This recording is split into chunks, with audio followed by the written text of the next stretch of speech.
Let's go.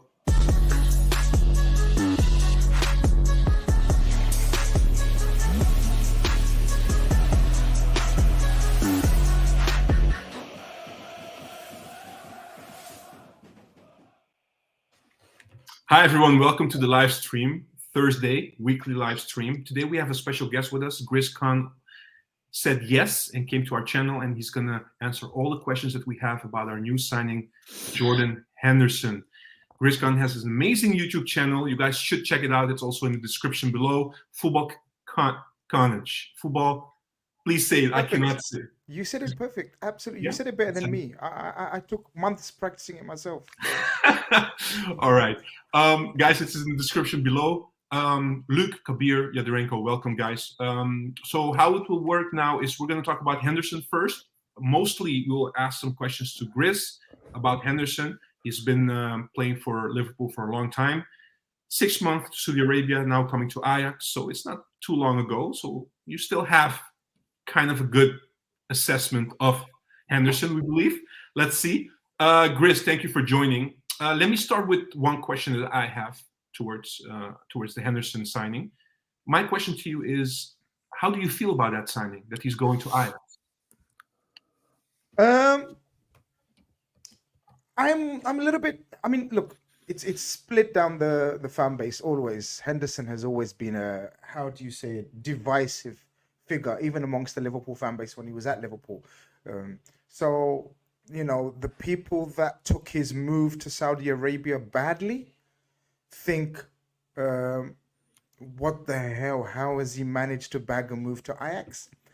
But to the people that, like me, think he was amazing for Liverpool in terms of his captaincy.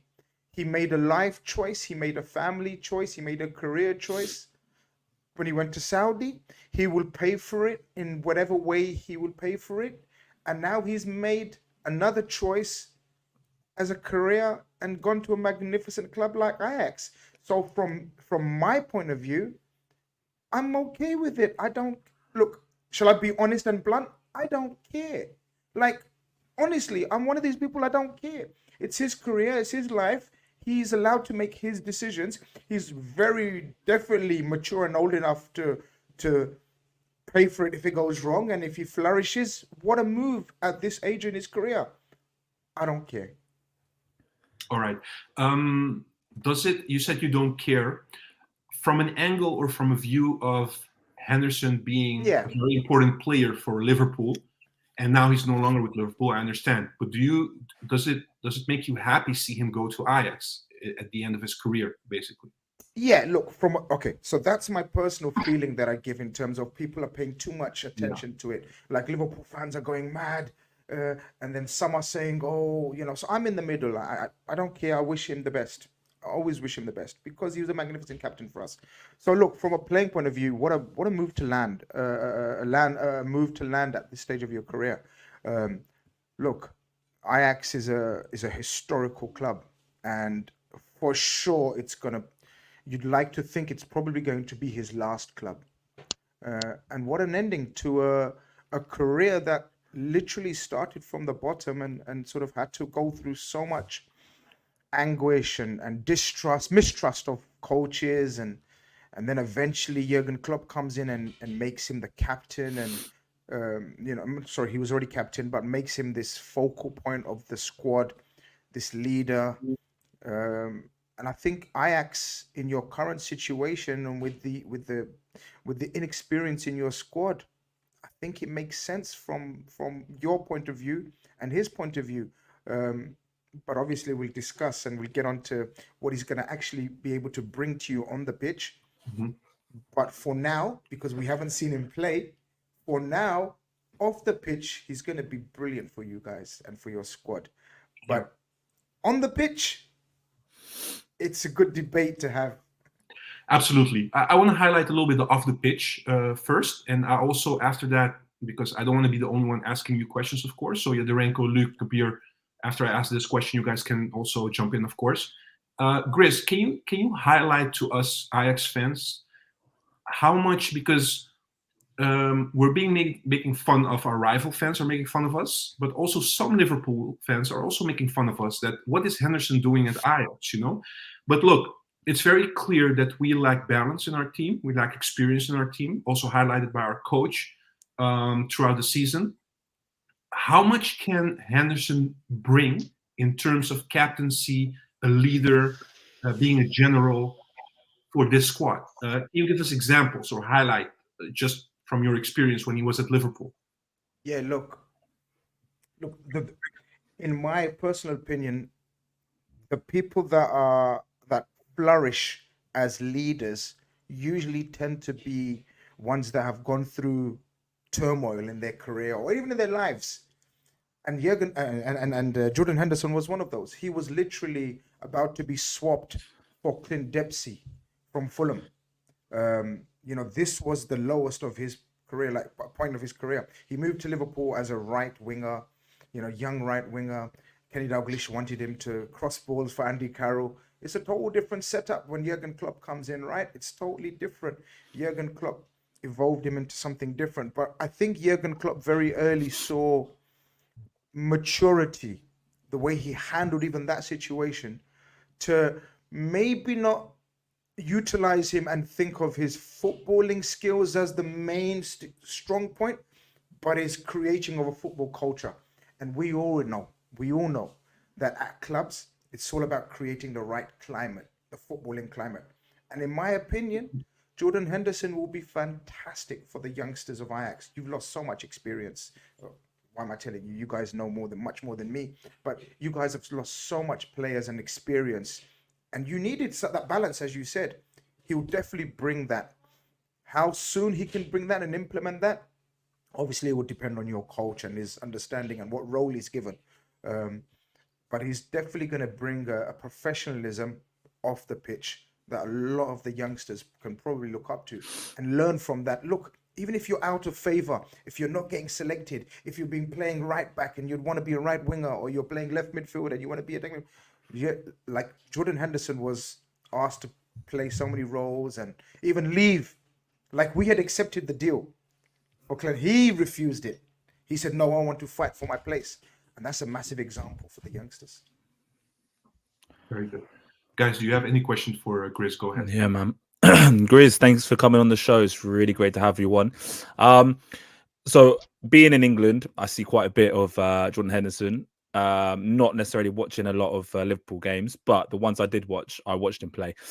So tactically, Jurgen Klopp was known for having his fullbacks overlap, Salah and Mane come inside, and then Henderson will go and fill in the gaps from when Trent was gone and the other midfielder vice versa. Was this a case of him being able to do anything tactically that was needed of him? So he was able to adapt and be versatile in terms of his role? Or was this purely because he wasn't able to function at the same level of talent as Salah? So, for example, he didn't have the pace to be able to go behind, or the passing ability to be able to find the passes, to be able to keep up the rest of the team to go forward. Was this like a tactical choice, or was it a limitation of his abilities? Yeah, great question, man. Great question. Look, it's obviously different people have differing opinions on terms of his ability as a player, his tactical brain. I call it a combination of both. Look, every coach, when you have a player at your disposal, you look at his strengths and weaknesses and utilize him to the best of your ability, to the best of the team's ability. And Jurgen Klopp decided that Henderson's tenacity, his engine, his work rate, and his tactical brain was able enough to play him in a role where him and Gini on either side were our coverers, right? So Robertson on the other side. This was in the first years of Trent when he didn't play the inverted role. Robertson would overlap, Gini would cover the spaces brilliantly, and vice versa. You know, Trent and Mohamed Salah would cause havoc, and then nobody would notice the role Henderson is doing silently, even as a captain. But he was so unselfish for the team, and that was his biggest trait. I don't think many would disagree with that.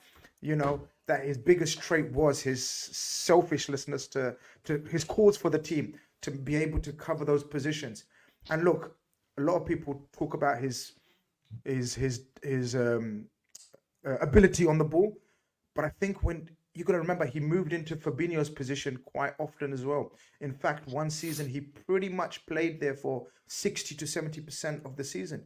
And as his legs and energy went, he was moved into a number 6 role, and we won the league with him, like finishing above all these other great teams, you know. So people can't hate on his technical ability, but I understand people that will tell you that it's not his strongest ability, which obviously is a bit of a shock and a surprise that Ajax have come in for him, because you guys are renowned, right, for being one of the most technically reliant teams in Europe, like on the technical ability of the player. So this is why it's intriguing, this move. That's all I'm going to say. It's intriguing. Just to clarify, sorry, the role you're talking about with Fabinho that Henderson covered would be him dropping in between centre backs to play almost as a third centre back at times, or just in front of the defence at times, right? He done that ably. He played the number 6 for us. He played the number 6 for the for people us. that are watching. Yeah, for the number 6, he was pretty much like who would be playing it for? Sort of, he'd be the DM. He would be just like Fabinho. I'm sure a lot of people, most people have seen Fabinho play that for years and years and years. Henderson evolved into that. He very rarely played in that number 8, defensive 8, you could say. He was never an attacking 8 for Jurgen Klopp. He was a defensive, tactical covering 8. But then he became a DM, and he, in my opinion, he played it ably. Not amazingly, but very ably. Yeah, we got to the Champions League final as well with Henderson playing the number 6 as well.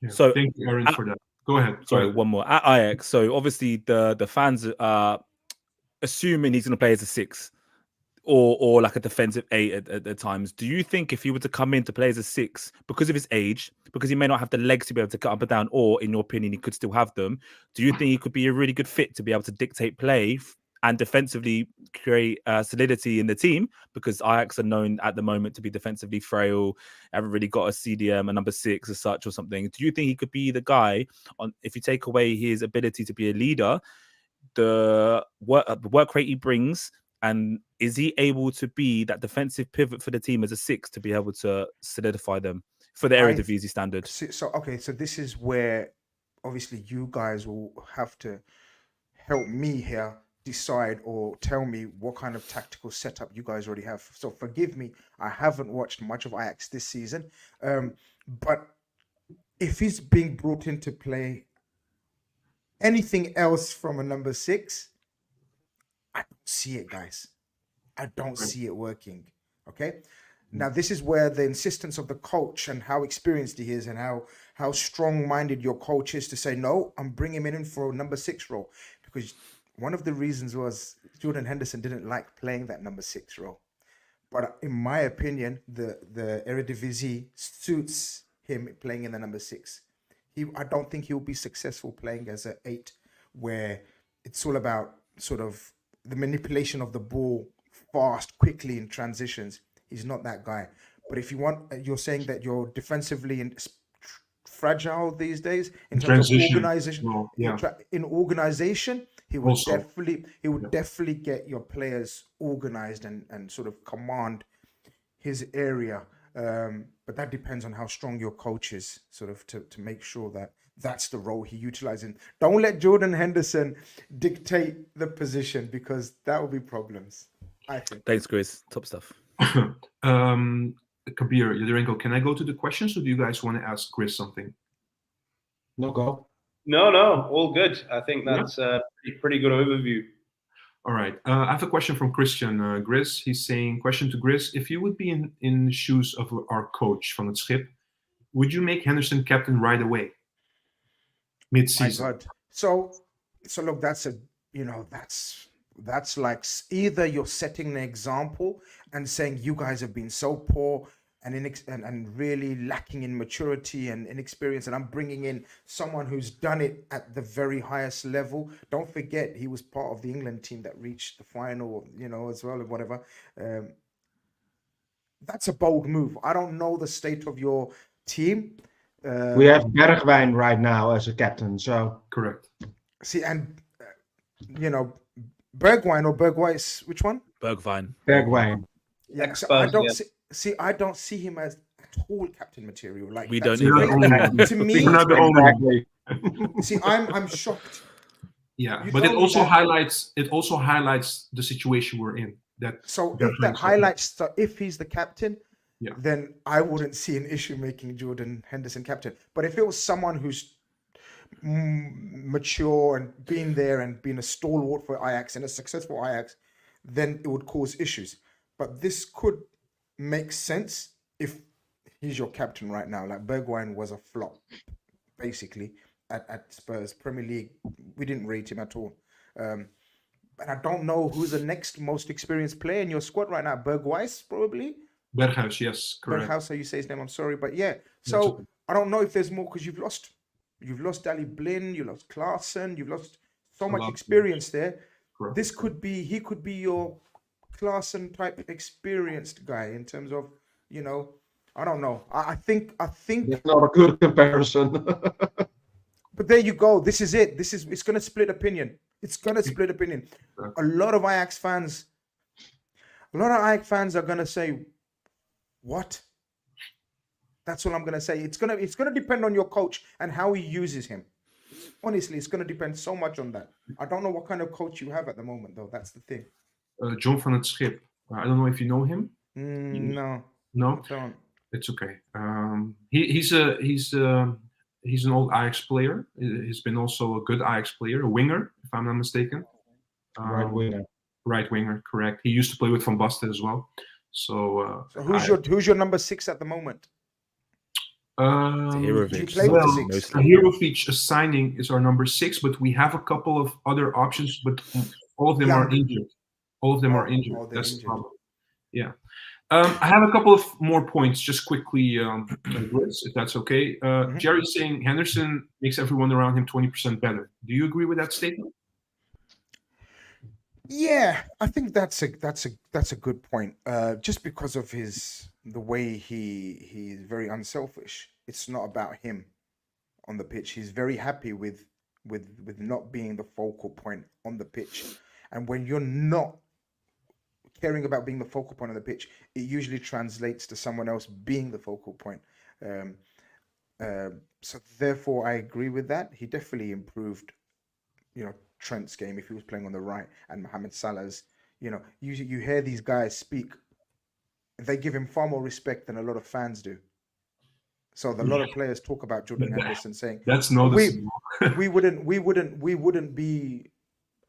have the effects if it wasn't for the likes of Jordan, Fabinho, and Milner and Gini. We were known as the Brexit midfield, like just hard work energy, no thrills, just hard work energy. And and that usually means the flair players in the rest of your team can flourish. All right, that's clear. Anthony is asking, can we compare him defensively with somebody like Edson Alvarez, who until last season was with us, and he was very much looking out for the defensive stability in our team? Yeah, look, I rate Edson Alvarez, but I think Edson Alvarez is more physical than Jordan. Jordan Henderson defends with pressure. Edson Alvarez is a tackler. Jordan Henderson isn't a tackler. So you can be defensive, but doesn't mean you're a great tackler. Jordan Henderson isn't a great tackler. You're not going to see him do slide tackles and win 50-50s. You're going to see him doing pressing a lot, depending on his fitness these days. Filling in gaps, etc. Filling gaps, yeah, and pressure. So he will see a situation, and he's a front foot presser. What I mean by that is some DMs play as the last man and let the play come to them. No, if he sees a situation where opposition 8 or 10 is getting the ball, he will go and pressure them front foot.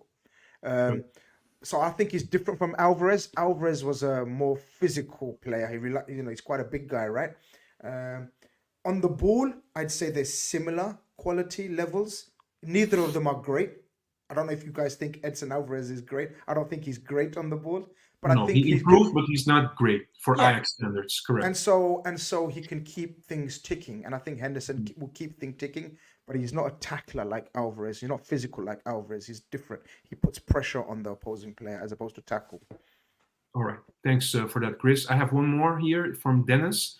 Bucks, he's saying, question for Grizz. How big will his impact be on young players like Hato? So he will sign a renewed contract with the club, because Hato is now 17.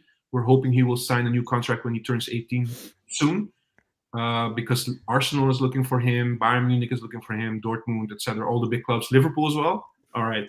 That's why I got a big smile when when Hato's name was there. I was like, this might work against your club, because Jordan might go and say they're a great club. We don't want Henderson anymore. So you don't want Jordan doing that. Yeah, look, it depends what they think of him. If they look up to him and say, look, this guy in the last 10 years has won it all. There's not a trophy he hasn't won. Well, apart from the Europa League. We reached the final. We should have won that as well. But every other trophy that's worth winning, he's won. Premier League, FA Cup, Europa Cup, Champions League, Super Cup, World Club Cup. He's lifted them all, and he's got great, huge experience. And being captain of so many world-class players, you got to remember, he was probably the least talented, but the most highly motivated. And to earn the respect of a Salah and a Van Dijk, you have to have something about you, right? Otherwise, there's mutiny in the camp. There was no mutiny in the camp when he was there. So you've got to give him credit. Hopefully he does a similar job with your youngsters. And let's hope Hato, I don't know, Hato, I know we like him a lot. So let's see how that one goes. You already have Gravenberg, so you want more Ajax players, right? Yep. Always. You can never say no to great players. Exactly. Potentially great players.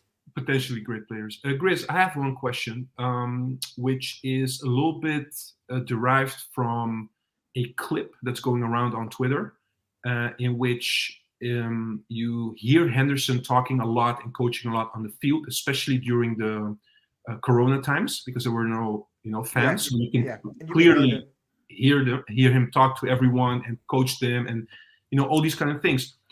Is this a reflection of who he is? Is he like a very verbal type of leader, or is he more a silent type of leader, in your opinion?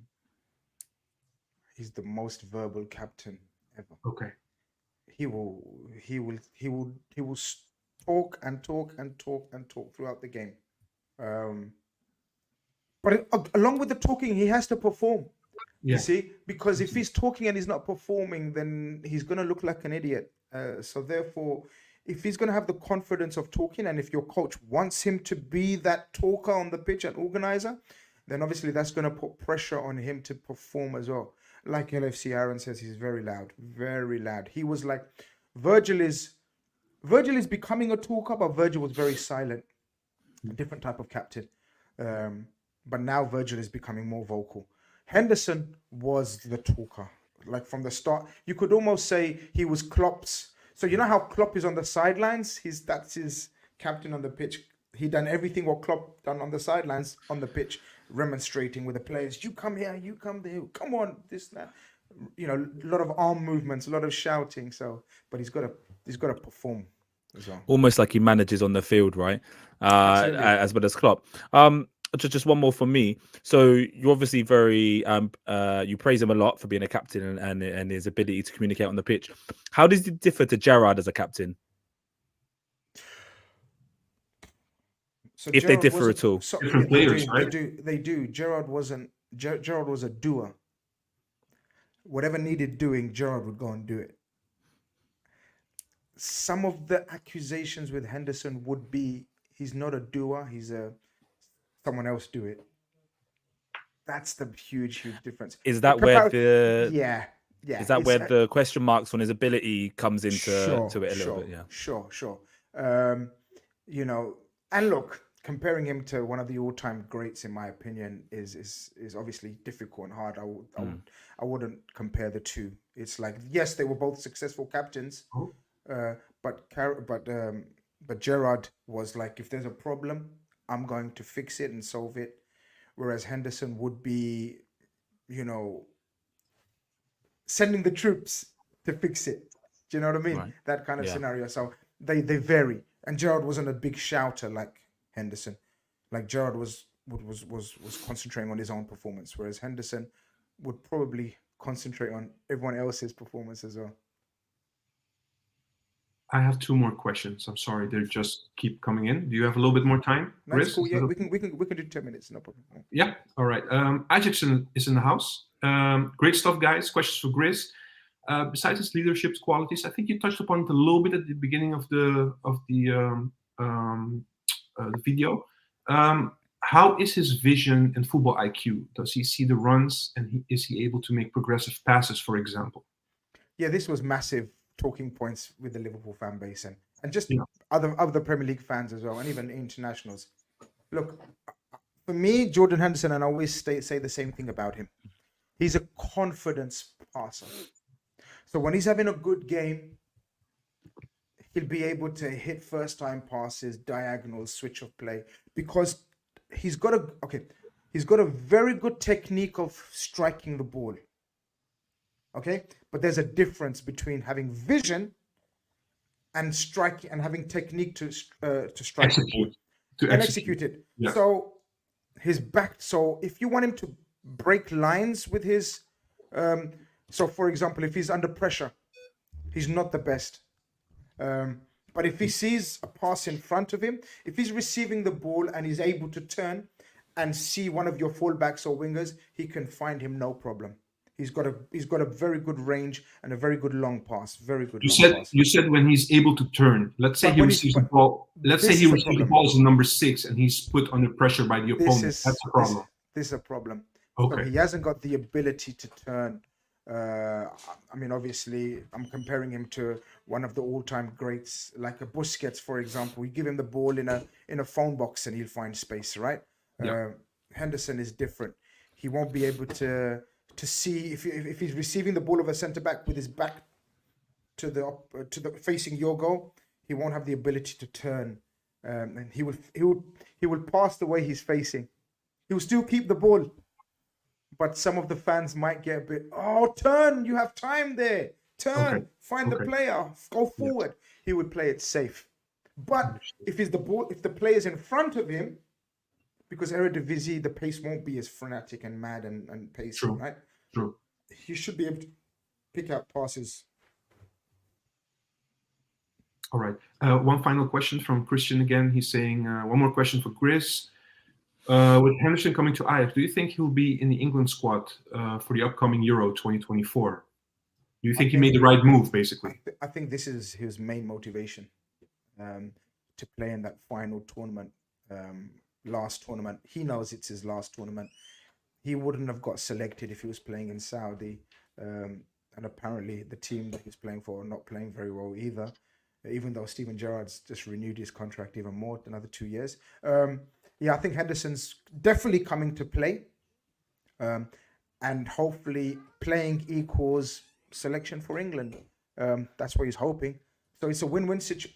It's a kind of win-win situation for Ajax. I wouldn't say it's a total win-win. I don't want to dampen your enthusiasm and your passions. It's not a total win-win, but that's a win-win because Jordan Henderson will be motivated. So he'll be motivated to play well, so he gets selected. So you're not getting a guy who's coming for the money and just relaxing and chilling. No, he will be motivated. So that's the positive thing. Okay, sneaking one final question from BRN. Does he play in a double pivot for the national team? Yeah, look, national team manager is a bit of he's a young man, but he's a bit of a dinosaur in terms of... Southgate. Yeah, he's weird. I mean, he's a very young coach, but he's got old-fashioned philosophies and methods of playing. I think, again, depending on your personnel, the way you guys play, I don't know if you guys play with 2 in the middle. I think he would be more suited with someone who's more progressive and forward-thinking than him, and a box-to-box, more energy. And then Henderson can do the shorter, simpler passes and keep things going and organize around him. Because I feel as though that's his best asset now. You got to remember he's played a lot of football. And Jurgen Klopp, all of those guys that are in midfield are pretty much finished now because he made them run like 20 kilometers a game. So he's played a lot of football. So is it true that Klopp actually wanted him to stay, but he told him you're not going to get as much playing time? Yeah, Klopp was honest. Klopp was honest. Okay. Klopp said, look, I'm looking to bring in Szoboszlai, for example, who plays in that right-sided midfield as well, 8. You're not going to get as much game time. And Jordan decided, this is why Liverpool fans went mad. Like, why didn't he stay and fight for his place? So that's the criticism where it comes from. Right. Final round, guys. Luke, Kabir, Yadirenko, if you want to ask Grizz anything, now's your chance. Grizz, do you think that he would have got into the side had he fought for his place, or do you think that the talent alone of Szoboszlai and the way him and McAllister have performed this season, obviously you wouldn't have known prior to it, but do you think that their ability alone and their youth would have just been too much for Henderson to try and get in? Okay, I'm going to be honest, Luke, guys, and Luke asking a great question there. I'm going to be honest because that's the best policy, right? Honesty is the best policy.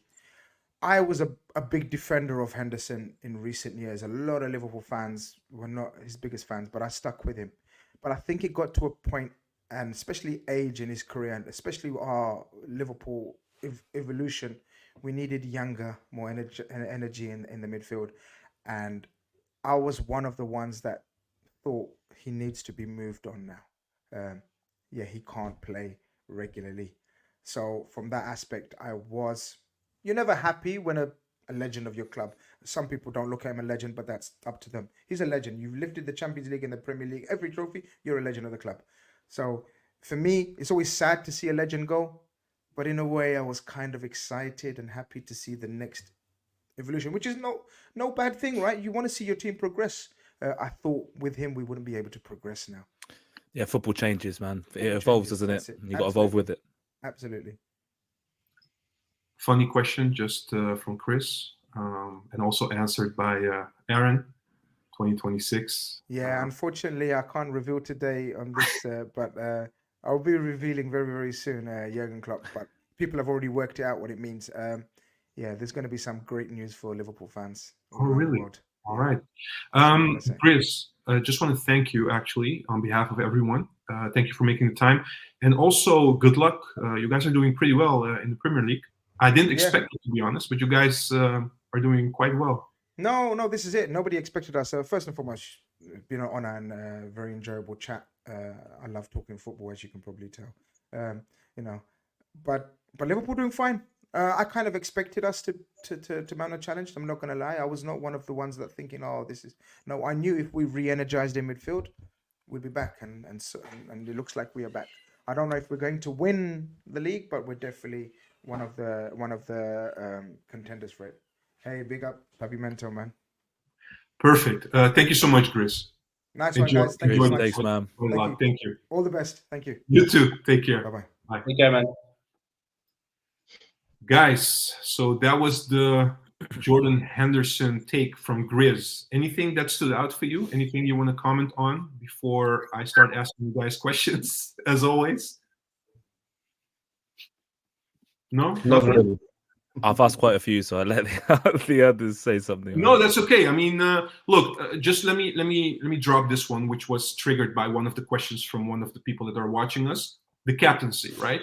I mean, I know it sounds weird mid-season to say just give Henderson the captaincy, but let's turn it around. Should Bergwijn, I mean, just forget the coach. I don't think Van het Schip will do something like that as a personality, as a character. But do you feel like Bergwijn should actually say, you know what, Henderson came, he has much more experience, I cannot compare with him, I want to give him my captaincy? Would that work? Would that be possible?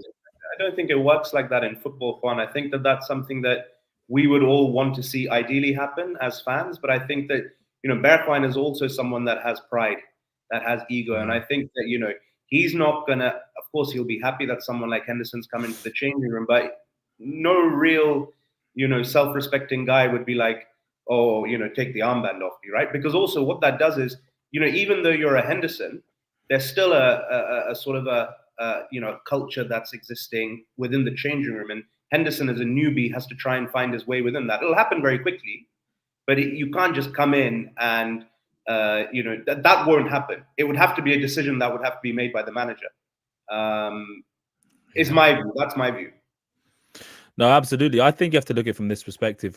If you got a promotion at work, someone gave you a role at work, and then someone else came in because they got a role at work because they thought you was the best fit at the time for that position. You was there the longest and things like that. And then someone new comes in, and everyone suddenly thinks that they're the best suited for that position. Would you then take your job away from you to give it to someone else? Do you know what I mean? It's that perspective. We obviously Bergwijn's not the best person for captain, but at the time, there's a debate whether he's the best one there, but there was a decision made. And it's not Bergwijn's fault he got offered the captaincy. You know, it's his fault he's not performing well, but, you know, there's a different story. So Henderson doesn't need the armband to make a difference, in my opinion. You know, he could be given the armband should Bergwijn be injured and co. But he doesn't need it. I feel like he can make a difference regardless of whether he's got the armband on, you know? Absolutely.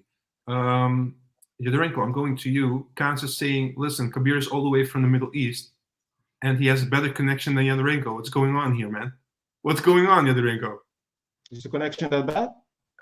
Yeah, you're not very sharp, and you're freezing a little bit, so maybe there's something. But apart from that, can I ask you a question? Yeah, you were very silent. You were listening to everything. Your opinion on Henderson? Are you happy? Sure. I think I think it's a good step up. After the last 2 transfer windows, we finally have, I guess, someone who can bring something extra in the team. Yeah, because I know from our past talks, I mean, everybody knows from you, Yadorenko, you're always proclaiming you want technical players, you want the Ajax football, you know, and these kind of things. Clearly, you also heard Grizz. That's not gonna come with Henderson. He's gonna give us something else. You're okay with that? Yeah, but it's not gonna come with Bergwijn in the team as well. So, and Berghuis is not performing. They're not pressing. So Henderson is not going to make that difference. But we also talked about it when Van Schip came in, and I wasn't expecting Van Schip to play Ajax ball because he never hasn't really.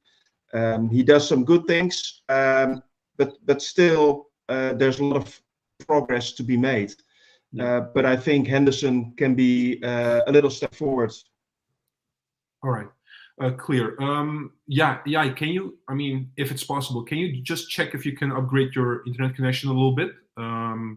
Because it's very hard to see you talk, to be honest. So if it's possible, can you do it? I don't know.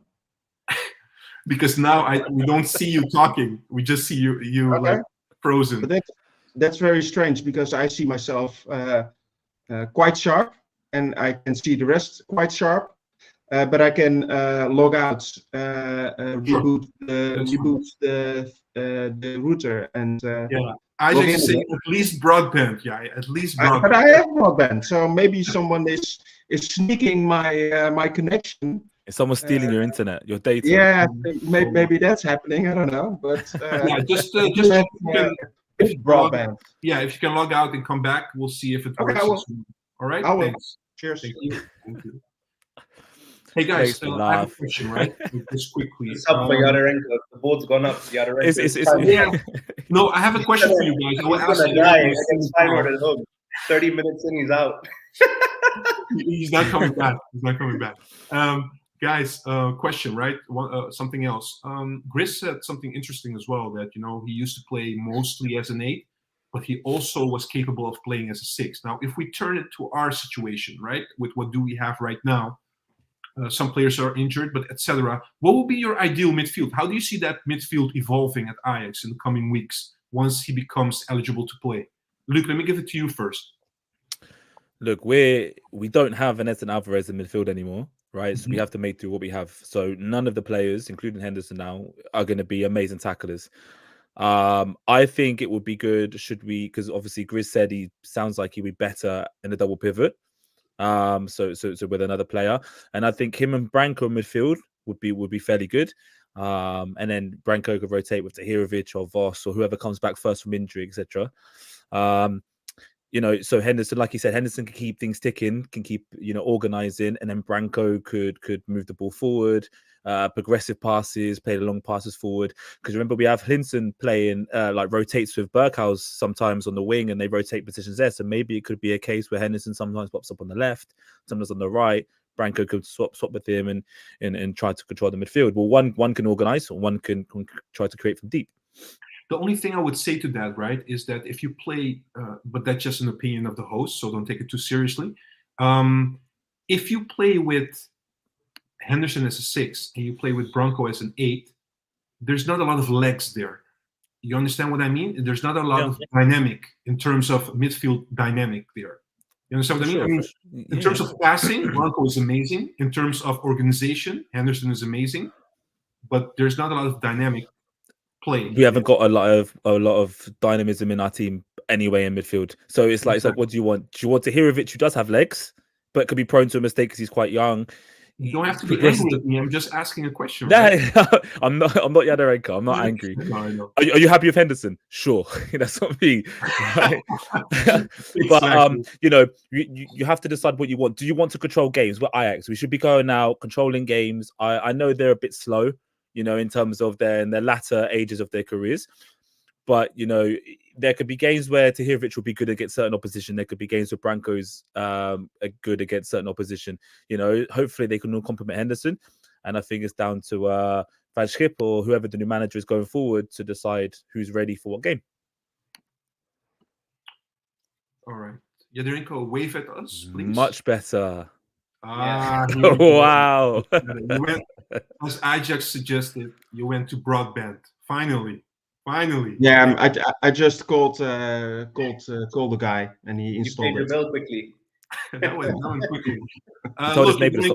You went away. I had a question for the guys. Luke already answered, and also the people that are watching can answer as well.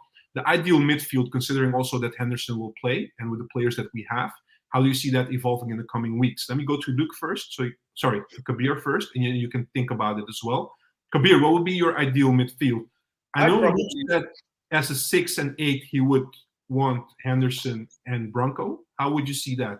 And you can also I put Taylor as, because I think what we saw when Taylor was going through that period of time a few months ago when he was actually getting into positions and he was scoring, he scored a couple of nice goals, is he's probably, he's not someone that necessarily has the tactical discipline to play in a more defensive role. He's more effective when he's actually close to the opposition goal.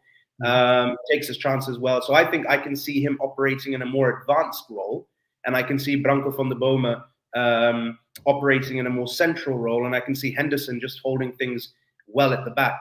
And so that's what my ideal midfield would be: Taylor, Branco, Henderson. And I think just my thoughts on Henderson is that I'm someone who is a massive fan of this signing. I think there's a lot of talk about, well, is he past it? He's 33. And I mean, this is an incredible signing for someone who's only 33 still, which is fairly young in modern day football, and someone who's still very much a relevant player for the England national team, someone who has achieved a lot at Liverpool. And for a club like, okay, Ajax, okay, big name, whatever, blah, blah, blah. Of course we are, but it's an Eredivisie club. And for us to be able to attract a player like that is just an absolute coup. And I think fair play to the board of directors, the guys in charge, to actually go through with this, because we've had 2 or 3 back-to-back terrible windows when it comes to signings. We could quite easily have been like, it's a risk, because also he's going to be getting paid the most out of any Ajax player. But timing is everything. Would we have signed him if we had Tadic or Blind or Klaassen or a few of the other leaders? Probably not. So it's a great opportunity for Hendo. Oh, I'm calling him Hendo already. It's a great opportunity for us as a club. It's honestly, it's incredible signing, because the guys will look to their left, they'll look to their right in their change room, and they'll see a winner. A proven winner who has played at a top club, who is still a relevant player. He's not someone who's retired from international football 4 years ago and he's 37, 38. And, this is a guy that's, I'm very excited. Very excited. Do you think he will have a direct, immediate impact on the squad? I think that we need to be understanding of what he can and can't do on the pitch. Mm-hmm. But I think that with it being a lower, it's obviously a completely different level to the Eredivisie, to the Premier League, sorry, that he will naturally have more of an impact playing for us than he would have done at Liverpool. But I think his off-the-field impact will be immense. I mean, look at the way we've just subsided without the leaders that we've had throughout the years, right? It makes such a big difference. And this guy is right up there in terms of Tadic level of impact, in terms of off the pitch. I'm not saying, because, you know, even though as Ajax fans, we were all complaining that Tadic is not doing this, Tadic is not doing that, statistically, he was still up there in the league. I'm not saying Henderson will be that tomorrow, but off the pitch, unbelievable. Unbelievable. That's your expectation, at least. So that's good. Yadorenko, Henderson in the midfield, how do you see that evolving with Ajax? Who would you place in the midfield together with Henderson? Or maybe you wouldn't play Henderson, who knows? Yadorenko, you're with us? My God, man, this is he's just taking a piss now. It's like Lord Voldemort going back and forth. Oh my God! All right, okay, you know what? Let's skip to the next topic. Sorry, just finish on Henderson. I think ahead. the fact, you know, on the last stream last week when I said you know, I was 50-50, and it was mainly because of of what the transfer fee could be on top of wages, and I think the fact that it is a free transfer, doesn't soften the blow, because it's not a blow, but it does make it easier or better to digest that you have signed. Like, I agree, Henderson, what he brings in terms of his captaincy and stuff is incredible. I had my doubts in terms of his ability to keep playing at his age. We make it sound 33 years old. It could be his right. It's not that old. But you know, the fact that it's free transfer, I think, just makes it even better that you've brought someone who's a Champions League winner and knows how to win, just like Kabir said. Yeah, no, that's clear. That's clear. Yadorenko, are you with us? I hope so. Are you here to stay? I hope so. I now rerouted it via the mobile, so I'm going to call Ziggo tomorrow. All right. Okay. Let's see if it works this time. If not, then we'll just finish it with the three of us. That's fine. Yadorenko, forget the question that I asked you about the midfield. I want to go to something else, which is a bit of a difficult question to ask, because I have to be careful what I'm saying. So give me time to ask this question to you guys. It's basically the Pasveer's interview that was given to Het Parool on Saturday, I believe. And I think everybody read the article, the interview of Pasveer, and he said a lot of things. I will read just a paragraph of what he said, and I want to take it, not only the Pasveer interview, but I want to also make it bigger, because I also want to go to the reaction of that from Bergwijn, from Van het Schip, and I also want to make the connection to the Tadic interview a couple of weeks ago, also in 2023, that he made, because there are now things coming out, you know, from ex-players, but now also a current player, that looks to me a little bit worrisome. You could say, okay, this is maybe blown out of proportion, but there is a red tape here. You know, we have to follow it. So just let me read up what Pasveer said just quickly. So bear with me. So Pasveer said, look, I'm not an Ajaxite, you know, but one of the things that I did when I came to Ajax is I started learning basically the Ajax philosophy, how you train, how you interact with each other, how you present yourself.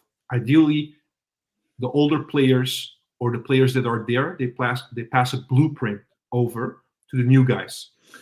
But when you get more than 10 players in one window, that becomes more difficult. They're unfamiliar with the club, the identity will start to crumble. He also said, when he was, you know, with the Tadic, with Alvarez, with all these players, so we know a couple of years ago, he said everyone used to be eager to do something extra after the training sessions. There was a love to do something with the ball. I miss that now. I notice people now tend to go inside or home more quickly. With the current generation of players, I see less dedication, and that concerns me. Okay, so this is Pasveer, right, saying this.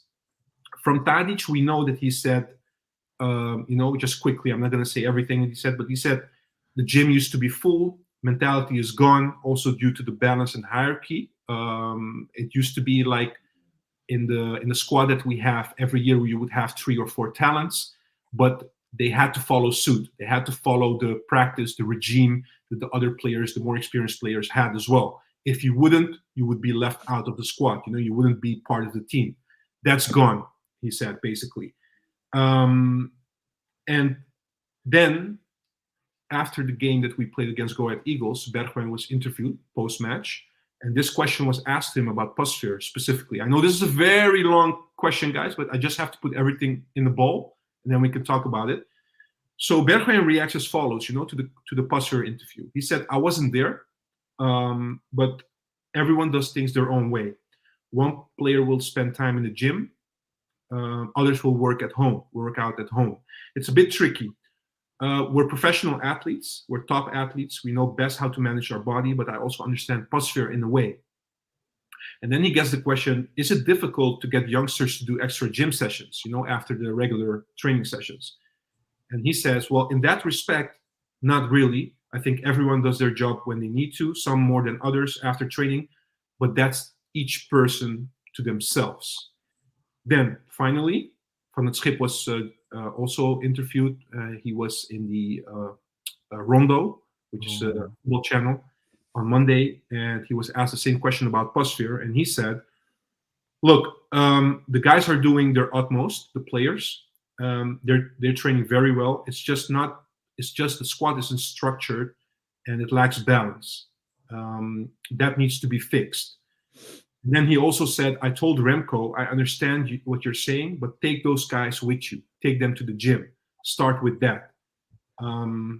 So, I mean, there are a lot of other things said, but if you take all these things, having said that, my question to you, all three of you, and also the people that are watching is this really something that is only because of the squad, how it's basically structured, that we don't have experienced players? Or should we also look at the fact that the whole culture that's supposed to be at a club like Ajax has been gone also from the people that are leading the club? I mean, you can always say and I know that's the reason why probably we're getting Henderson to come to Ajax, mostly maybe because of that. But is it also that we have to look at a club? Because the thing with Ajax is, as we know, there will be occasions that we will sell a lot of players in the summer. We have to go through, sometimes a whole restructuring. So how do we contain the risk or minimize the risk that this will happen again if a technical director leaves, if our experienced players leave, etc.? So that's my question to you. I mean, first of all, how worrisome is it, those interviews, or how they reacted to that? And second of all is, how do we minimize the risk of this happening again? Who wants to go first? Just before we answer that question, Juan, I just want to let you know that the media team has released the most spine-tingling video on Jordan Henderson. Official. Boosted. I mean, one thing that never misses is our media team. Absolutely. You should play it on here for everyone. Yeah, that's ridiculous. That is a video and a half. But to answer your question, sorry, I'll just go in quickly. Look, I think that it's a very human nature thing that, when you are in the presence of people who inspire you, you will always go the extra mile. And I think that, if you feel that you can look up to people, you have a role model, you will naturally bring out more in yourself. Now, look, when we were talking about, the Tadićes, the Blins, to a lesser extent, the Klaasens, guys that had a clear hierarchy at the club, when they all left, and they all sort of left at the same time, you get individuals that come to the club that don't really understand what it is to play for Ajax, that don't maybe have that intrinsic motivation to bring the most out of themselves, or to understand, okay, look, I'm playing for the biggest club in the country, one of the biggest clubs in the world, in Europe. What do I need to do? And I think for someone like a Pasveer, who has been at the club for a long period of time, so he's seen it with when the leaders were there versus now, he's obviously realized that actually the guys are doing the bare minimum. And that, yeah, it is a cultural issue. But, when you're at a club like Ajax, which is predominantly youth players, or not youth players, but young, inexperienced players, you need a few leaders in to sort of make sure that there's a balance there. Because once that goes away, do you think that even if we were the worst, if we had lost 15 matches in a row with, we would never have lost to a Hercules if we had proper characters at the club. They would never. Yeah, sorry, Kabir. Look, I understand. The thing I'm trying to say, right, is that for me, I mean, I know a little bit about Ajax, but for me, it's still strange that I understand that you have to have leaders and people that guide you. I mean, look, it's not exactly the same, but if you start working at a new job, right? The people that are there, they will set an example. But also your manager, your team lead, he sets the example. He tells you how to work, what's expected from you, etc. How can it be that we're always hearing now for 1.5 years or maybe longer now with Van het Schip as well, that there seems to be a structural issue also mentioned by Tadic, and Tadic is not even in our squad this year. He's talking about last year, that there is something fading away in terms of motivation and also standards, high standards. Professionalism. Why is it that it has to be dependent upon who you get as a coach or maybe who you get as a player? Why is it not something that's pushed from the club, that's already in the club, from the youth academy already? But you've got to understand, Juan, the guys that come through the youth ranks, right? They have played the majority of their youth career in a team where they're dominating and winning every single game. They can, and they're doing that at 70, 80%, and they'll clean up. So I don't necessarily, and they're technically obviously some of the best players in the country because they're in the Ajax Youth Academy. But therein lies the problem. If you're playing at 70, 80%, very lackadaisically, and you're winning, then from a young age, there isn't that sort of need that like, I'm going to push myself extra, but actually making that step up into from, why does a youth team do so well, but young Ajax does so badly? Because that's the first step into professional football, and they see that actually you have to do that extra mile, you have to go that extra mile, you have to be that little bit stronger, you have to work that little bit harder.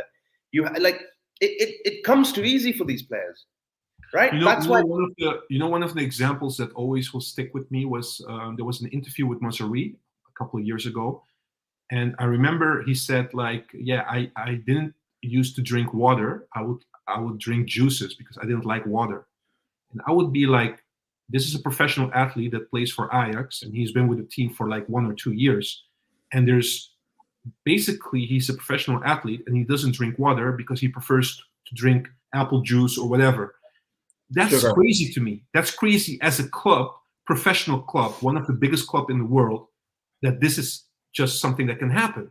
There seems to be no real professional guidance at Ajax in those kind of terms. Also, if you still hear the stories of people who come into Ajax and in the majority sit on their hotel room, it's crazy that a big club like Ajax hasn't checked that thing off the list, and you cannot do everything as a club.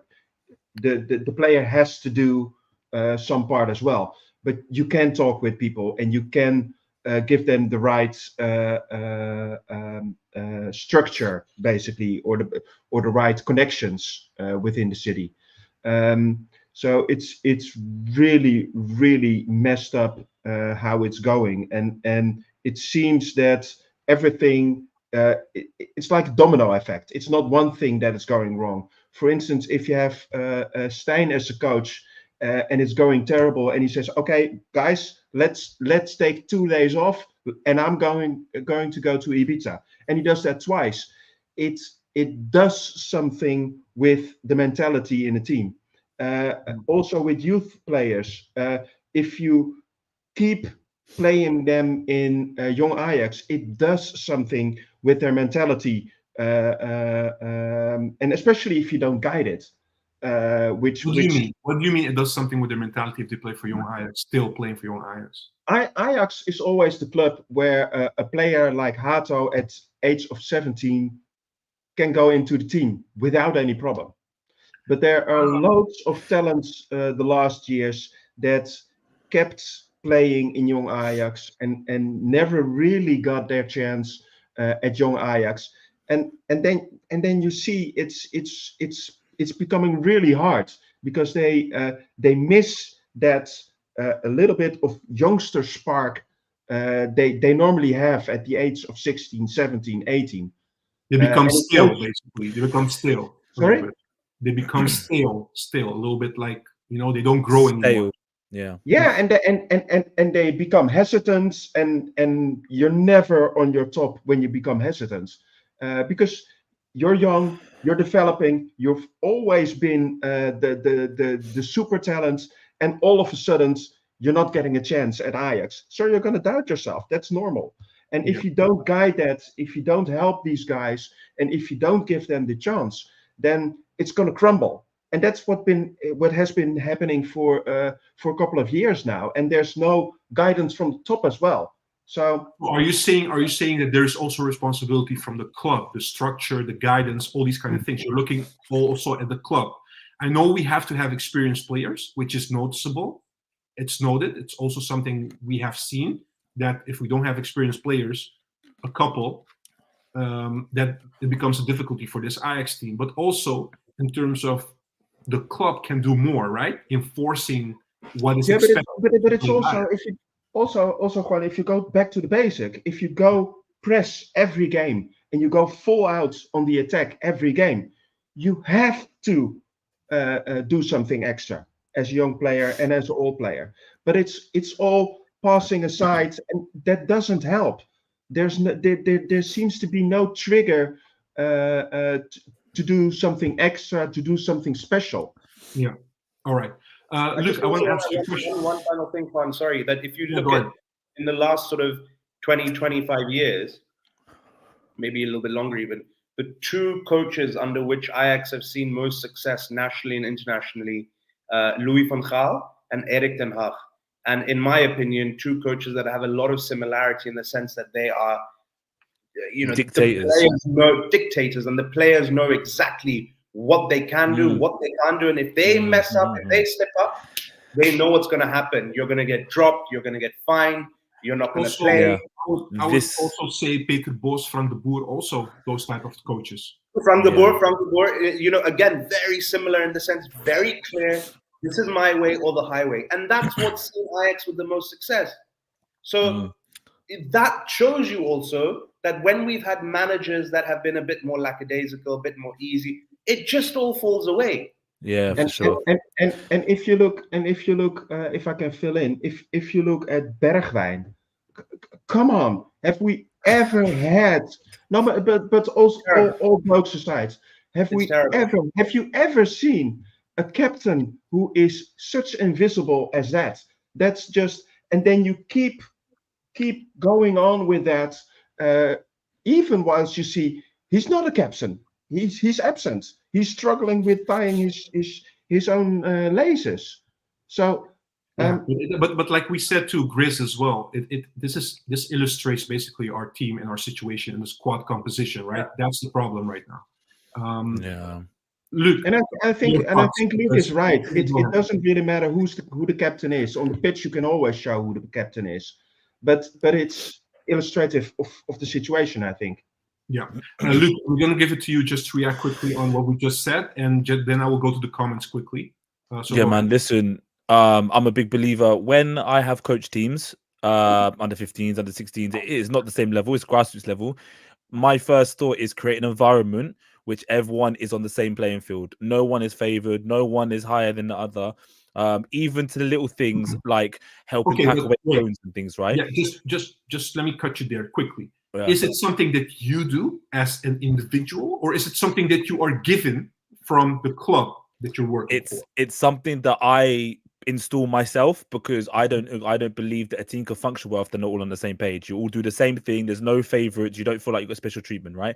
Yeah. For me, Van Schick is too nice, and it's too friendly, allowing certain players to like everyone needs to be in the gym. Like, for example, if I take an under 16s team, under 15s, everyone's collecting the cones that they've used. You've used this gear, you pick it up, you put it away. No one, it's like back in the day when you had to clean your own boots. You had to get your own laundry, your own kit ready and things like that. When you play in the team locally, all that stuff. It's about being humble to an extent. And I feel like, you shouldn't have to bring in players like Henderson to do this. Pasveer shouldn't moan to someone. No one knows if he was able to get the young players to go to the gym or not. He might have tried and told them and they've said no. And that's another issue in itself. Players like Mazumbo, is it that went to Sevilla? Yeah. he's gone because he knows that there's no opportunity for him to get into the first team, like Aderenko said. You know, where's the motivation for young players? Honestly, where's the motivation for young players? If you're a young player, okay, you're in the team, you don't know how long you're going to stay in there for, and also, where's the motivation for you to perform well consistently, to then know that you're not going to get an opportunity? Who was I'm sorry, but I really don't agree with you on Muzambo, to be honest, because look at what's happening this year. I know it's a terrible year in terms of results, etc. But look at since Van het Schip came in, how many youngsters are getting chances to play in the first team? For sure. But if you look at it on a couple of years, if you look at it, what about Missouri? Yeah, but hold on. Still, Missouri, no, but hold on. I'm sorry. Still no chance. Yeah, but you're picking now one player. But look at Linson. Yeah, one of the best talents. Hold on. Look at Linson. Look at Marta. Look at Gooyer. I mean, come on. These are all players that are getting chances to play. Look at Linson. Look at Linson. Look at how many minutes he does. I agree. No, hold on. But I agree with you that Missouri, in terms of talent and what he can do, skill level, I understand that. That's not the debate. The debate is, Luc is saying, if I'm a youngster at Ajax, for instance, Muzambo, I would understand that he leaves because there's no chance to get to the first team. I don't agree with that. There is a chance to go to the first team. No. There is a chance, but the point is, how are you supposed to be motivated to perform well week in, week out, knowing that the last couple of years there wasn't that many opportunities, right? Week in, week out, same mentality is strong because there's no one there to put in the structure, even in the young team to keep going. You're going to get the opportunity soon. You're moving there. You're getting there. Gotts was in and out at a little bit of times, and ultimately the structure and it all comes down for the manager. It does. I'm sorry. It comes down. Like, Van Schip has done something to come in, and he's done what he needs to do well. Like Ajax have gone from up to fifth. We've managed to get points, and we're playing better football than we did under Stein. Right? It's obvious, but he's obviously not going to be the answer because he's not taking charge of the team. I want to. It's a couple of things. It's going to be Arsenal related because it's the team that I know the most in England. But 1996, Arsene Wenger comes in, and he's able to get players who are in their mid-30s or going towards like Martin Keown and English players to make their careers longer because he changed their diet. They were drinking water, like, because Mazraoui hasn't apparently, and they changed everything. So they need to, and he changed the culture and was able to change the team. And even with Arteta now with Aubameyang, who wasn't in the team, went abroad and managed to end up in Barcelona somehow and gone straight away. And the thing is, I'm not saying that Ajax are in a position right now where they could be picky with their manager at the moment. Like I said, it's a work in progress. We are where we are, but there's obviously a issue with the culture where there needs to be some kind of dictatorship to an extent, where someone's going to take charge and say, this time it's going to be everyone's in the gym at this time. If you don't, you're going to get fined. Everyone's on the same page. Because the fact that the captain Bergwijn's said, some can do this, some could do what they want. There's a difference if you want to stay longer to practice like free kicks or something. There's a difference between that and everyone going to the gym, right? So there's obviously the fact that... Hold on. But Pasveer did say not only the gym was an example, but he also said a couple of players, they love to do something with the ball, extra hours as well. So it wasn't only gym sessions; it was also with the ball doing something. Yeah. That was the example that I was just giving. Yeah. But for me, there's just a lack of a direction that needs to be set by the club historically or the manager in this current moment of time, because the environment is so wrong and it's improving, but it needs to be very, very clear. Just quickly, normally, hold on, just quickly, Luc. One thing. I don't know what happened. I want to say one thing. Just on Luc, because he became darker and darker while he was talking. So I don't know if there's something with your lamp. Oh, it's his connection. Yeah, it's better. Go ahead, Jederenko. Sorry. I forgot it. No, go on. Basically, all of you are saying that apart from having the right balance in the squad, experienced players and these kind of things, which is an extension of the coach, we should look much more at the type of coaches that Ajax are hiring and we should go for coaches that are much more asking for a higher level or degree of discipline. Is that within context? Within context, because they need to be good people as well. You need to be a good people. To be a manager, you need everything. You need to be everything. Manage people, be their friend, but know where the line is to be the manager and be friendly with them. Let them know it's okay to make mistakes. Put your arm around Bergwijn if he's not having a good game, fine. But then they need to all be on the same page. And then I think that's the biggest thing is that they're not all on the same page, or it seems to be they're not on the same page. But but you're saying basically that the coach mostly should instill that culture, that the technical staff. Mostly, the technical staff. Normally, you have the technical staff that does that, and the head coach is the number one to do that. Yes, he's the most upfront to do these kind of things with the team. But you also normally have a TD that helps the head coach or the TS if that's needed. Yeah, because and normally also have a general director that has also that vision. Look at Bayern München; they all have the same vision. It's not correct. Always going the right way, but it's always their way, and it's always that one point in the horizon. But also in terms of technical director, like what you said, also a part of maybe importance of being a technical director is not only signing a player because of his football skills, but maybe also looking at his, soft skills, basically his mentality, how he deals with adversity, how he sees himself in a couple of years, these kind of things. Do you think this is also something we should also take more and more into account when signing a player? Because basically what Taji said is and also Pasveer, all the new players that came in, apart from not knowing anything about Ajax, they have a different mentality. Yeah, they have to be professional. They have to be able to fit the club, the squad. They all have to, you wouldn't just go, for example, you wouldn't go sign a player who's incredibly talented, right? Okay, Noah Lang's the biggest one, for an example. His attitude stinks. He stunk, right? He had problems with Ten Hag. He ended up leaving. They had like a little issue or whatever, and he was work rate, was questioned and things like that. His attitude towards things. And then he goes to PSV. So, he went away and then went to PSV. So, it depends if the puzzle piece fits the right space, if that makes sense, that analogy. Okay. Yeah, you got to make sure to finish the puzzle that the piece is the right piece, so. You became dark again. Yeah, I don't know. What's up with you guys? Internet connection, lights not working. It's a new year. We have to adjust. Mine's just a lamp, man. It's just a lamp. Response for you guys, man. Let me go to the comments, guys, quickly. Aardappelschil is saying, looking at the video, I believe he's referring to the presentation video of Henderson. And this may just be speculation, but it looks like he will be the captain.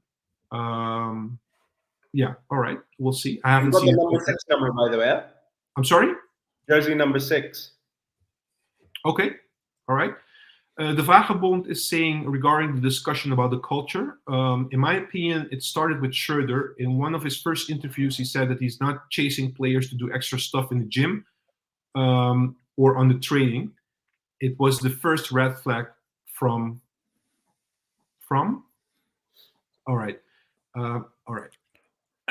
So he's saying also, he's continuing, I'm sorry. So there was a clear hierarchy and it ended with the big boss stop pushing to do extra labor. Afterwards, he's saying, Stijn came and we all know how that worked. That guy wasn't fit for the job and made it a bigger mess than it was already. Also, he's saying, I don't agree with Kabir. The youth teams are losing a lot more games than it used to be in the past. So yeah, but I'm maybe the mentality and professionalism is declining. Yeah, but it's not necessarily per se this year or last year. What I'm saying is, historically speaking, the youth team dominates every competition they're in, and that's where the sort of lackadaisicalness or the sort of not needing to. I mean, like the point I make is, you look at whenever these guys like Alvarez's and the Martinez's and all these Latin American players came, they would talk about how when they were growing up from a young age, it was about forget about what they were doing at their football club. It was about survival every single day. True. And that mentality that you have, that you're wondering whether you'll wake up the next day or whether you'll even be around, you bring that onto a football pitch, it's That over my grinta. dead body mentality, that grinta. And that is something that Dutch players do not have because they've never had to struggle in their lives. Not true. Yeah, and I mean, it is. I mean, that's what they say it in interviews as well in relation to, you look, Alvarez, he says, one of the first things I thought when I came to Ajax is everyone has such a good, comfortable existence, and that's why the mentality is not, over my dead body. I don't think it's a South American thing or something like that, because we used to have loads of players with grit. I remember Davids. He was the poster boy of Grinta on the pitch. So I don't totally agree with that. Different times though, different times. That's true. How many Edgar Davids has Ajax produced since Edgar Davids? I don't know. All right, guys, I have to continue. Right, the answer is very little. So but it's not a problem for a Dutch thing. I think it's more a problem within the team you have and within the club you have year in, year out.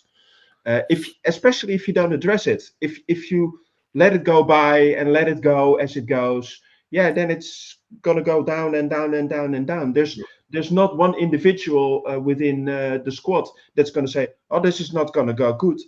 Let's lift it up again. The thing is also, guys, because we're having this discussion, right? Let's be honest. Let's be clear.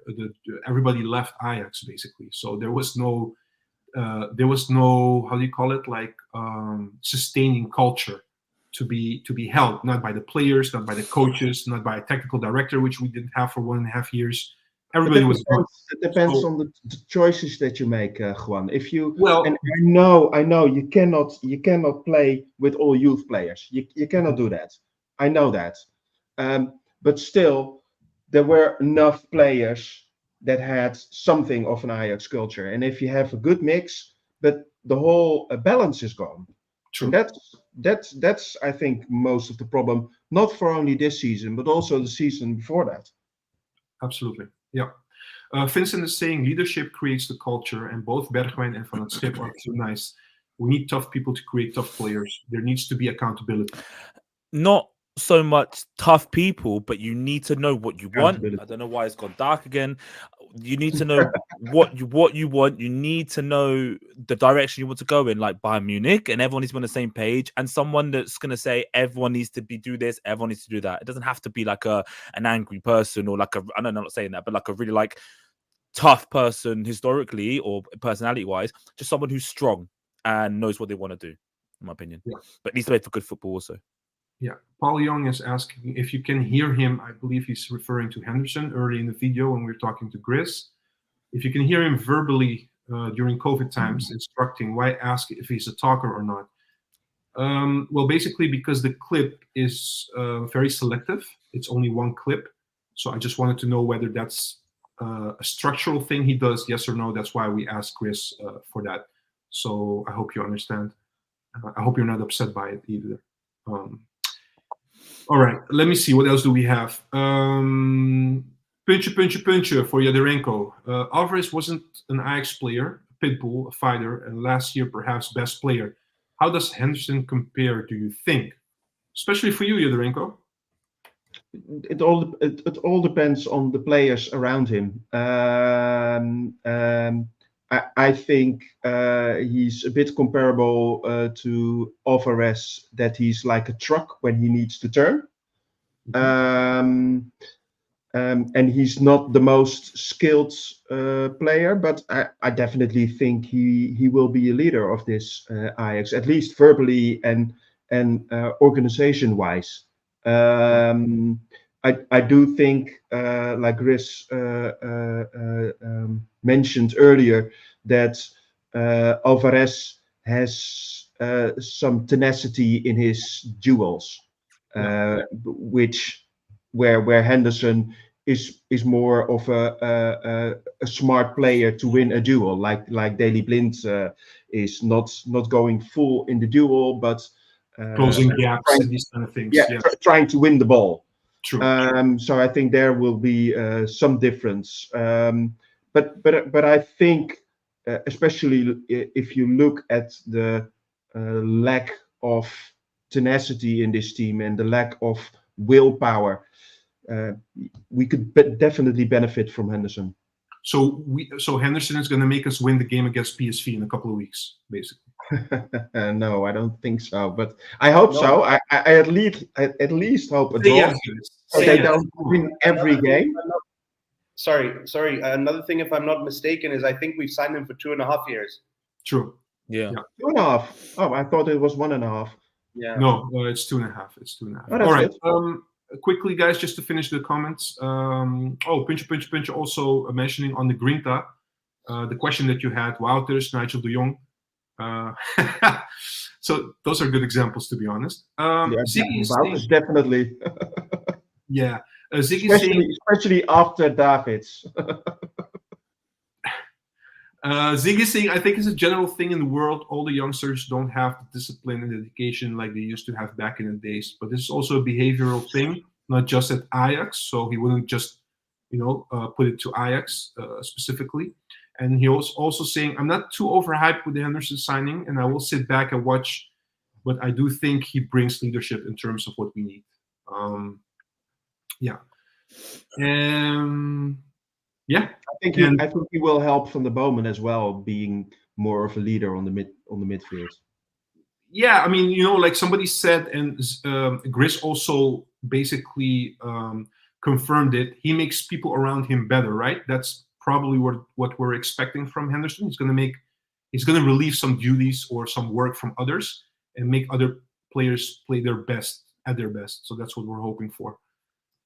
Quickly on Tommy Buric, she's saying, Ziggy, I think you're on something that can be true.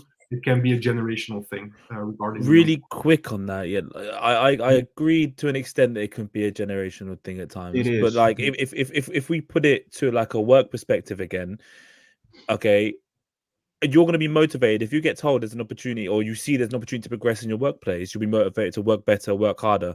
Okay, if there's no clear direction and the first team, the manager of the first team doesn't know what he wants to do and they're too friendly and it's all a bit of a mess as it is at the moment, where's the motivation for a young player to play consistently to then get into the first team? It's just questions, isn't it? So I think while it can be generational, and I think a lot of it is, I think a lot of young players think, oh, Mbappe started when he was 18, went to PSG, such young age, I want to do the same, etc., and see the young players go to the Premier League, etc.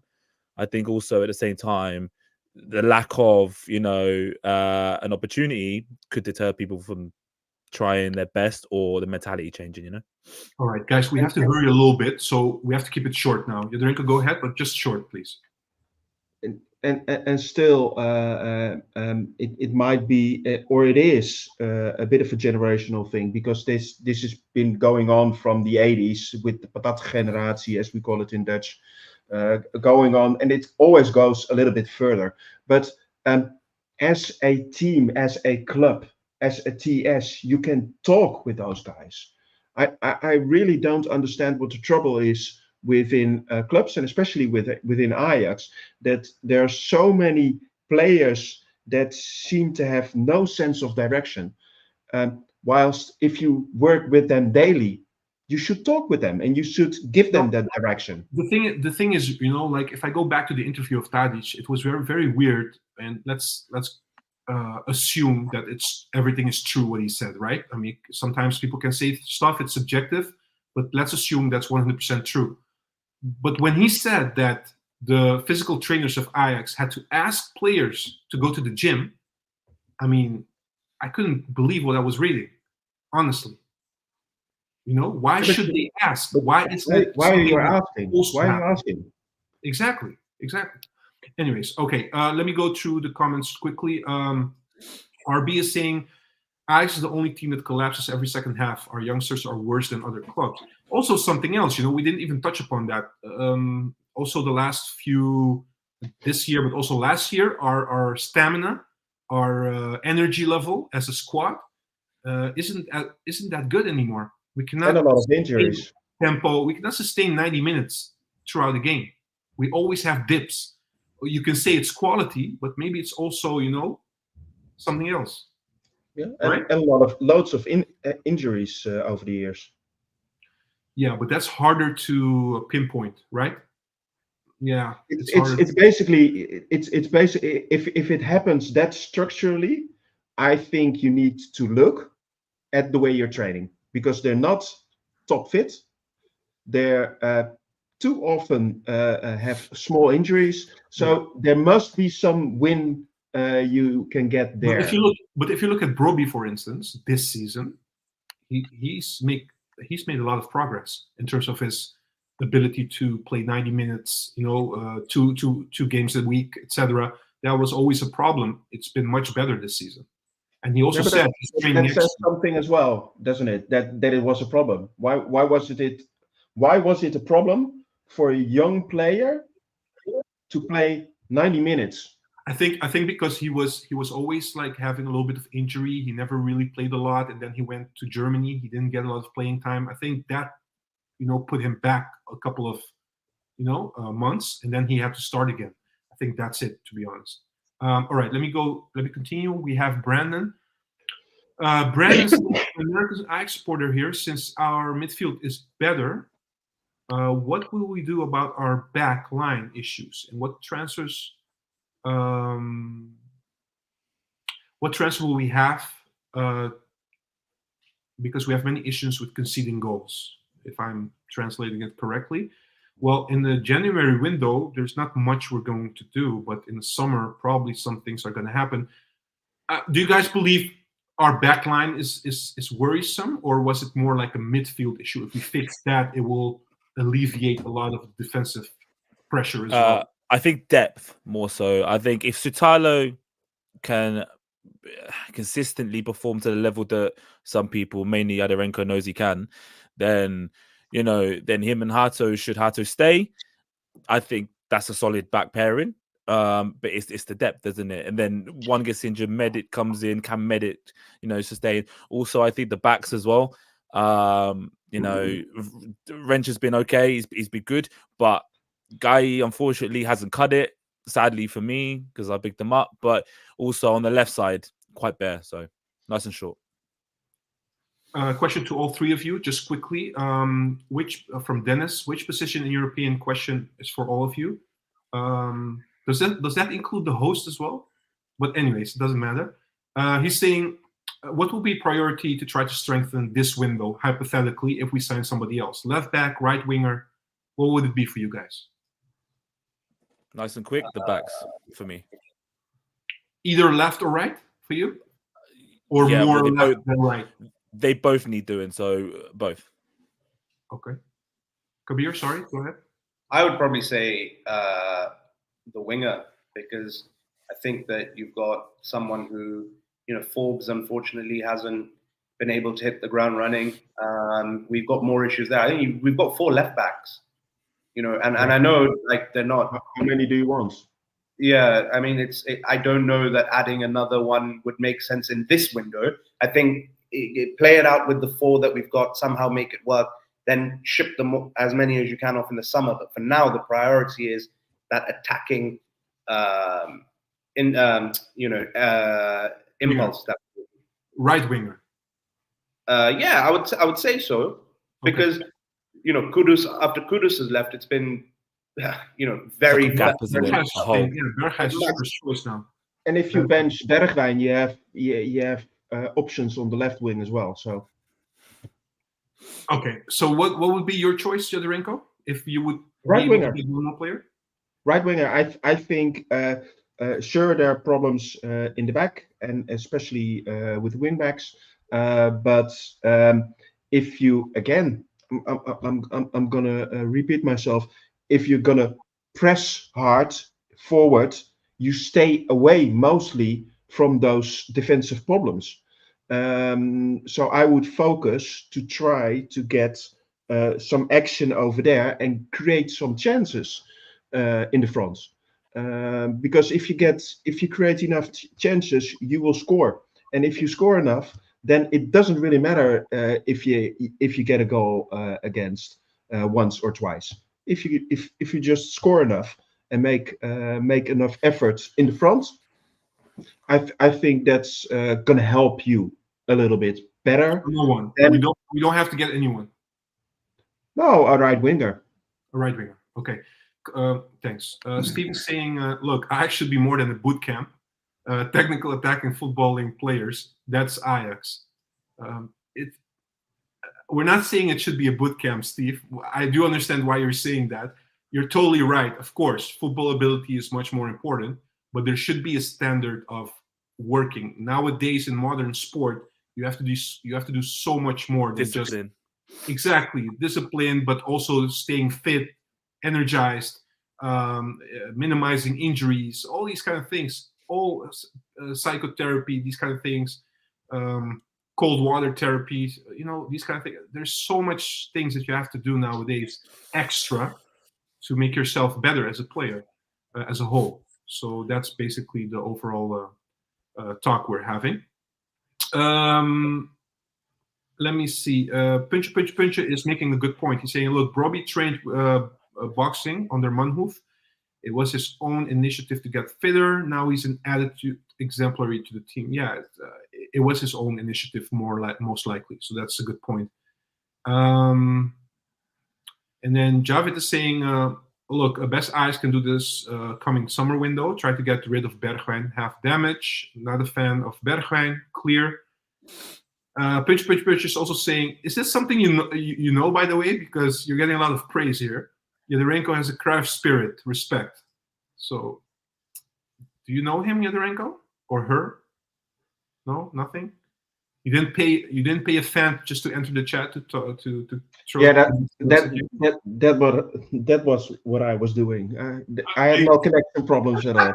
I was just making a big payment. Yeah, Christian is saying, if Juan doesn't have any final question, actually I do. I want to know from you guys, what's your expectation from the upcoming game against RKC? Are we going to demolish Kramer on Sunday? Yadarenko. I'm afraid not, because he's always annoying against us and always doing things that shouldn't be allowed on the pitch. And he will do that on Sunday again. And to be quite honest, I'm not impressed with how Ajax played against Go Ahead Eagles. It was a bad omen for me, because if you have such a terrible first half of the season and you show this out of the winter break, it's going to be a long second half of the season. Although you can argue, I totally agree in terms of we escaped that one with 3 points, clearly. But we also know that Eagles away always has been a challenge for us in recent years, also with Den Haag. So, at least that's some comfort, right? And we're playing at home now against RKC, I believe. So it's going to be a different game. Yeah, but it really depends on how far you fall back in the second half and how far you are in front in the first half. If you have only 1 goal lead in the first half, then you're going to have a tough second half, I guess. Yeah, we'll see. Kabir, BRN is saying regarding the RKC game. So your prediction, but he's also saying great combination, not only Kramer, but also Nijhuis as a referee. Yeah, I think the guys will be super motivated after with Hendo being in the squad. I think it's going to be it was obviously an undeserved yet crucial win against Go Ahead, and I think we can ride that momentum and get 3 points against RKC and onwards and upwards from here. What did you clip in when we had our game talk? What did you clip me in? I said top 4, right? Yeah. So that's 100% going to happen. Clip me in again right now. Luke, looking dark again a little bit. What's going on? Oh, here we go. Are you talking about my skin or about the lighting? I can't tell which one. Your mentality. Your mentality. So my mentality is great. So I agree with Kabir. 3 points, man. I think whether or not Henderson's in the actual lineup. No, it will take at least 1 or 2 weeks. Exactly. So, but I think that the signing of it can boost everyone knowing that we're trying to push in the right direction. So I see 2 points. Pincher is saying, I don't know the guy, so I don't know Yadarenko, so we'll just believe him then. And then Jules is saying Yadarenko is man of the match. Kans is saying Yadorenko does not have Cruyff internet. Exactly. That's true. True story. My final question, guys. Basically, you guys are going to crucify me for asking this question. We put that out on a poll yesterday on Twitter. We know that Pascal Janssen was sacked by AZ. We just talked about the profile of a coach that we need going forward. So my question is basically, would you consider Pascal Janssen as a candidate to take over Ajax after Van der Schip? No. Quickly, why not, Yadorenko? One argument would be enough. He doesn't play the Ajax ball, so he doesn't play the Ajax ball. All right, Kabir. I wouldn't be against it. Okay, and why not? Why would you consider him? Well, I think that obviously things were going quite poorly this season with AZ, but I think that he is a trainer that, look, he's Dutch. I think that he understands, at times with AZ in previous seasons, they played very good football. They were a good team. I think that he is someone that would understand what the type of football that Ajax needs to play. And I also liken him a little bit to Arne Slot in terms of work ethic, in terms of getting the best out of a team. Would he be on top of my list? No. But would I be unhappy if we appointed him? No. I would. Is he higher than Ole Gunnar Solskjaer? Well, look. I think I made up for my. Let's rewind it. Go back to when I made that comment. Would you have taken Ole over Murray Stein? That's a good one. Nobody can do worse than Stein. Luke, same question to you, but also comment from Christian. We also have Mourinho available. Just saying. Jose Mourinho is a dinosaur. Great in the history books. Amazing manager over the years. He's 10 years behind football. So no, thank you. He does bring clarity, though. Yeah. So okay. So if you want a dictator, absolutely. If you want someone to be judge, jury, and executioner, absolutely. But yeah, not Mourinho for me. No. To having Pascal Janssen as manager. My heart is still on Knudsen. Will be until the day that he can't. Right. But at the same time, he's being pulled, right? He's being pulled now from other clubs or not? Do you expect him to stay at Bodo? No way. Their season's done. It's finished. I expect him to see out the European journey, and then I think it could be it for him. Okay. All right. But we will face him in February. And they've just sold their striker as well. So, they're about to sell a striker. So there's a good opportunity, unless they pull out another magic Norwegian wonder kid out of the hat and win the game. But yeah, tough game. All right. I'm looking forward to that game. I really want to see Knudsen team against us. So you can clip me. I'll be a Kabir. You clip me about Knudsen. I promise you. Which part? What should we clip? This right now, that if we don't get him, it'll be such a big mistake. Okay. Or don't try to. I mean, he can say no, obviously, but Yeah.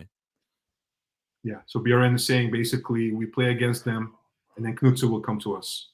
His team will score 10 own goals because he knows he's coming. That's why. All right. When is the Norwegian competition finished? By the way, it's done. Yeah, it finishes November. It starts again beginning of March, I believe. Yeah. So basically, when Kroos comes in, the first thing he needs to do is sign Knudsen. 100%. Let's see. I don't think they're going to change anything mid-season. I think Van der Schip is going to stay at least till the summer. The thing is, though, is if they get far in European competition, should Bodo beat Ajax and Bodo get to the latter stages, the season won't end for them until towards the end of our season anyway. So it might play into our hands eventually anyway. Yeah. Kans is saying we should have got Boss. Yeah, but Kans, one of the arguments by many fans last year from Ajax, I remember that vividly, he doesn't win any prizes. No. So do you still believe that? Of course not, man. That was such a stupid argument in my opinion, but that's my opinion.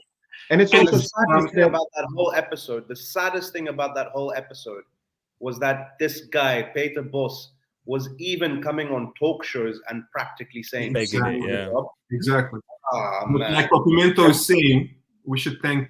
Exactly. We all know that Van der Sar didn't want him to come, and I think it's very petty for a club like Ajax that something that happened in the past, which isn't a big thing, just a difference in opinion, that blocks the progression of the club as it does.